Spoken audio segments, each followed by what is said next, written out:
dan mood yang baik-baik aja ya lur ya. Jadi kali ini Mimin bakalan ngelanjutin dong gua series yaitu Martial Master. Dan buat teman-teman yang mungkin baru gabung, Mimin saranin untuk nonton bagian sebelumnya dulu. Linknya ada di deskripsi. Sebelum kita lanjut, bolehlah ya untuk di subscribe tipis-tipis agar kalian tidak ketinggalan video-video berikutnya. Oke, nggak usah berlama-lama lagi, siapkan kopi, luruskan kaki, hormati gurumu, sayangi temanmu, cintai pacarmu, itulah tandanya kita masuk ke intro. Let's go.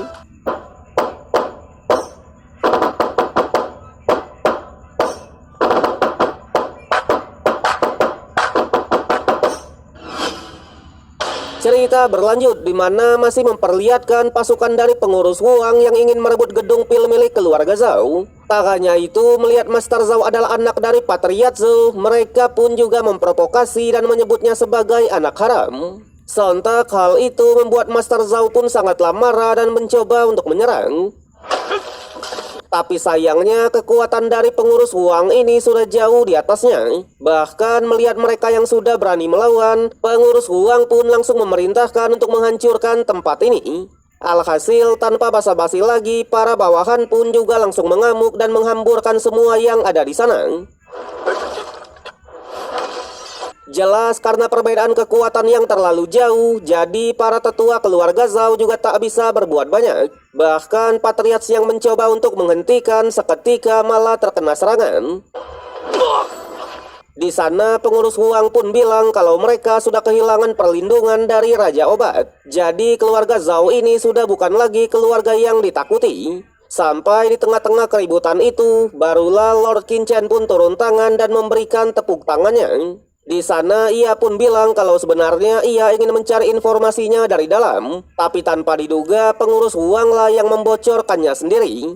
Sontak melihat keberadaan dari Lord Qin Chen, ia pun sedikit bertanya-tanya. Sementara untuk Patriarch, ia pun juga langsung mengingatkan kalau mereka ini adalah pasukan dari keluarga Huang, jadi mereka tak bisa bertindak gegabah. Tapi di sana Lord Qin Chen pun malah bilang kalau Master Zhao sudah kembali ke keluarganya, jadi Patriarch tak perlu khawatir lagi.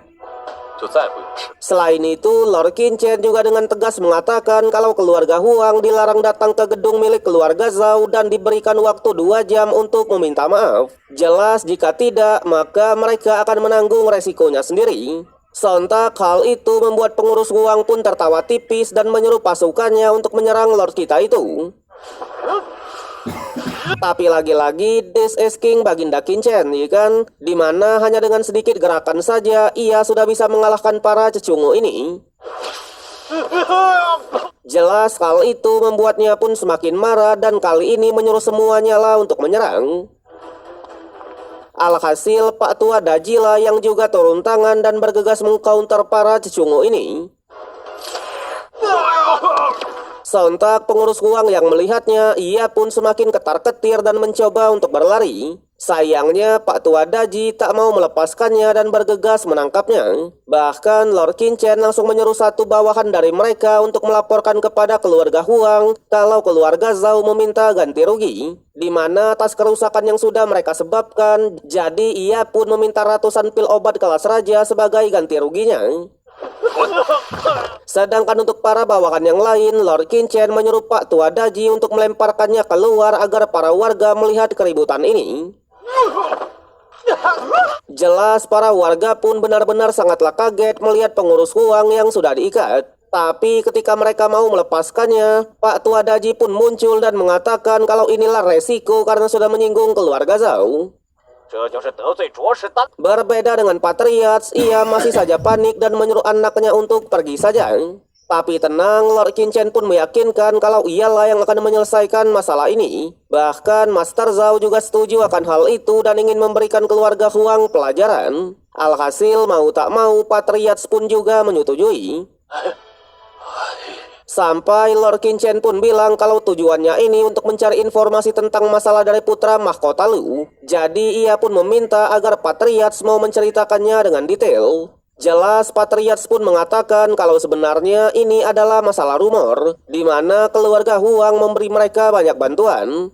Selain itu, untuk Raja Obat Suwanyi, demi melatih Lu Wencheng sebagai putra mahkota, keadaannya pun semakin kesini malah semakin parah. Bahkan sekarang umurnya hanya tinggal 10 tahun lagi. Di sana ia pun juga bilang untuk keluarga Zhou-nya sendiri, ia sadar kalau mereka sudah banyak melakukan kesalahan. Dan oleh sebab itulah mereka selalu mencari cara untuk memperpanjang umur seseorang. Sampai belum lama ini mereka pun mendapatkan kabar tentang jarum ganit derma yang ada di keluarga Huang. Tak hanya itu, menurut informasi dari keluarga Huang, jamur ini juga akan dilelang di pasar gelap luar kota. Tentunya jika mereka bisa mendapatkannya, maka mereka pasti bisa memperpanjang umur dari Raja Obat Xuanyi. Dan oleh sebab itulah keluarga Zhou hanya bisa menggadaikan rumahnya untuk mengumpulkan beberapa uang. Sontak Lord Qin yang mendengarnya awalnya mengatakan jika memang obatnya beneran ada, kenapa mereka tak memberitahukannya langsung kepada Raja Obat Xuanyi? Yang ternyata menurut info yang didapat, pasar gelap ini memiliki persaingan dengan Pavilion Pill. Tentunya jika informasi sampai bocor, maka pasar gelap pasti akan dikepung dan pelelangan pasti akan dibatalkan. Tapi di sana melihat mereka yang percaya, Lord Qin malah menyinggungnya. Apalagi jika memang obatnya ada, maka keluarga Huang lah yang pasti sudah mengambilnya duluan. Sontak Patriots juga menyadari kalau dipikir-pikir keadaannya memang cukuplah aneh. Tapi karena situasi yang mendesak, pada saat itu mereka langsung menghubungi putra mahkota Lu. Namun sayangnya belum sempat menghubunginya, putra mahkota malah mengalami kecelakaan. Jelas hal inilah yang membuat Lord Qin pun cukup curiga. Apalagi sejak saat itu sikap keluarga kerajaan juga tiba-tiba berubah. Sampai di tengah-tengah obrolan mereka itu, tiba-tiba terdengarlah suara sekumpulan orang dari luar rumahnya. Yang ternyata itu adalah Komandan Jia atau pemimpin dari tim penjaga kota. Sontak pengurus Huang yang melihatnya, ia pun langsung meminta tolong agar diselamatkan. Tapi sayang, Lord Qin juga langsung keluar dan menyuruh Pak Tua Daji untuk menghajar juga pasukan itu. Yang sudah jelas, Pak Tua Daji juga tak keberatan sama sekali dan langsung menunjukkan kekuatannya. Sontak hal itu membuat Komandan Jia pun semakin kesal dan mencoba untuk melawan. Bahkan ia langsung menggunakan teknik domain esensi sejatinya untuk melawan Pak Tua ini. Di sana ia pun juga langsung merasa di atas angin karena katanya siapapun yang sudah masuk ke dalam domainnya ini maka akan menerima serangan yang telak. Tapi sayangnya this is Pak Tua Daji kan, dimana serangan Cecungo ini bahkan tak bisa menghiburnya sama sekali. Yang pada akhirnya ialah yang memutuskan untuk bermain-main dan menyentil komandan itu.